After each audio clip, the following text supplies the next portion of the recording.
Hello. Today I am finishing the ceiling of my van, and as you can see, I have insulated the ceiling with this wool. It is Havelock wool, that's the name brand. And the reason I chose to go with wool is because it just seemed like the easiest way of insulating the ceiling. You could use like a rigid foam or a spray foam, but this was super simple. I put in these three wooden furring strips, ran twine between them, and then just stuffed the wool up there. So no accurate cutting or anything, no adhesives. This all can come out super easily. So it seemed like the most modular and simplest solution. Although the wool itself was somewhat expensive, I think it was worthwhile. So now the next step is we're going to put in a piece of Coroplast, which is name brand corrugated plastic, to cover up all of this wool. And I'm using Coroplast because it's lightweight. A lot of people do like tongue and groove wood on their ceiling, but I don't have a whole lot of clearance to work with when I sit up straight, and wood is heavy and plastic is light. So that's why I'm going with the Coroplast. And then I'm just going to screw it into these wooden furring strips to hold it to the ceiling, and that should be a pretty nicely finished ceiling. I'm also going to put fabric on the Coroplast, so it's not just boring white plastic. And yeah, that should be it.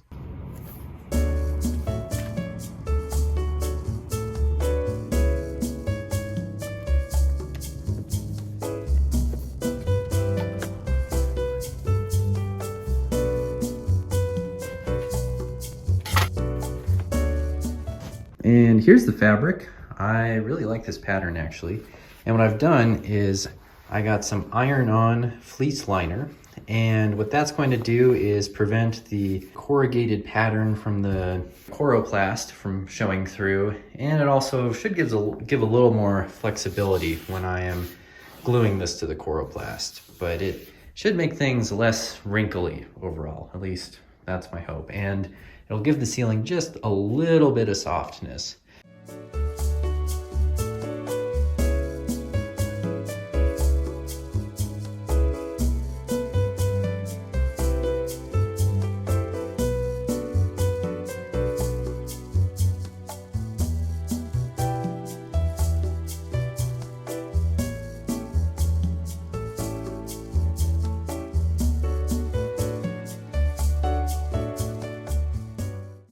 So now the problem is I have fabric over my screw holes. So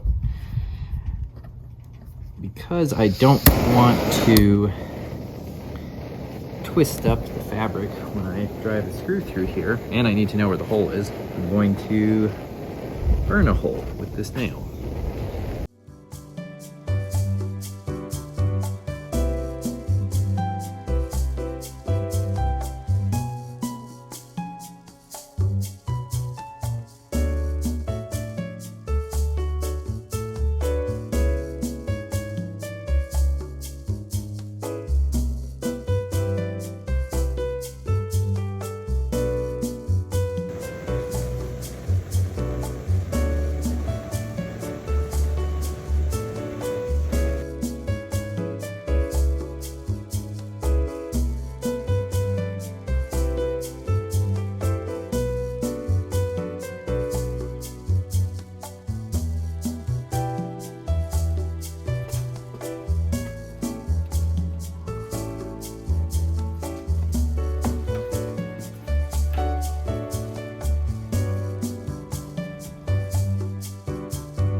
Okay, so we've had this fabric hanging in here for 24 hours now, and it's still on the ceiling, which is always a good thing. I'm really happy with how this turned out, actually. I think it looks really nice.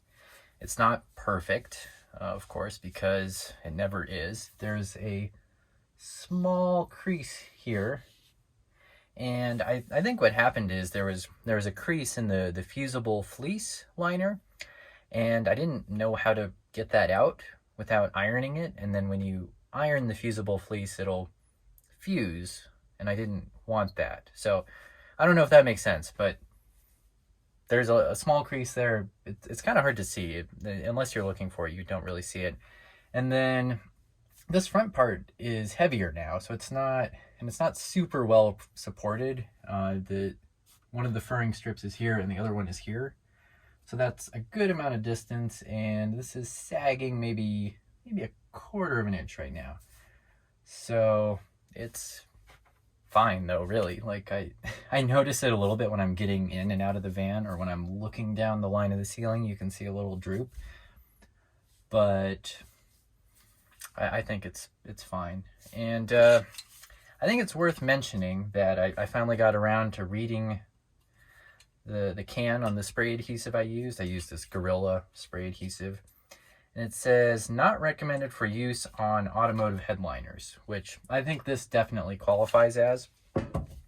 And I think what they're getting at here is that when you glue a piece of fabric to the roof of a vehicle, gravity is always trying to pull these materials apart, and then in addition to that, you've got a lot of heat cycling and vibration, so it's just a really tough environment for glue to hold on to. And I actually don't think the glue is going to fail. I think if anything happens, the fleece is going to come apart, and that will be what causes this to separate. And so if that happens, I'll just staple it back up there. Staples go into coroplast really easily. So hopefully that doesn't happen and isn't necessary, but if it does, there's an easy fix for it, and it won't be quite as pretty, but that's fine. All right, so that's it. So I have some exciting life news to share with you guys. I quit my job, and I've been planning this for a long time. It's the reason I bought the van in the first place, and it's the reason I've been converting the van. And I quit my job just because I want to experience other things in life, I guess. I've been working an office job. I've been working from home because of the pandemic, and it's been fine. I have no complaints. But I'm at the stage of my life where I don't really have anything tying me down right now, and I want to see some things and experience some things before I get attached somewhere, before I settle down, if that makes sense. So I'm going to be living out of my van full time.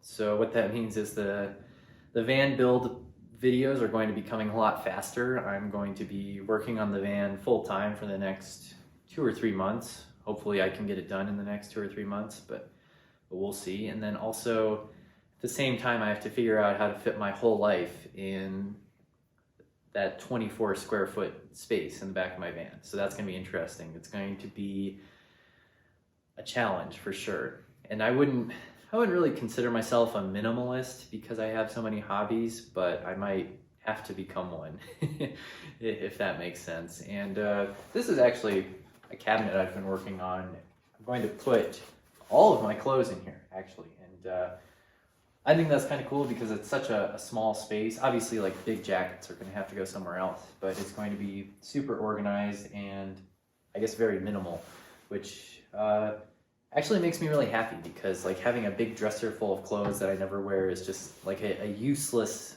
thing. And I'm excited for my life to be more efficient, I guess. It's such a nerdy way of thinking about it. Like, yeah, I'm really going to be living efficiently, woo. But it's true. So thanks for watching. If you want to follow along for the rest of my van build, my travels afterwards, I'm planning to go to a bunch of national parks. I am really into hiking and backpacking, skiing, and hopefully I'm going to get to do some rock climbing along the way too. And also just experiencing America, North America. If I get monetized, maybe I'll go to South America. But if you want to follow along for this adventure, please subscribe, and thanks for watching. I'll see you in the next one.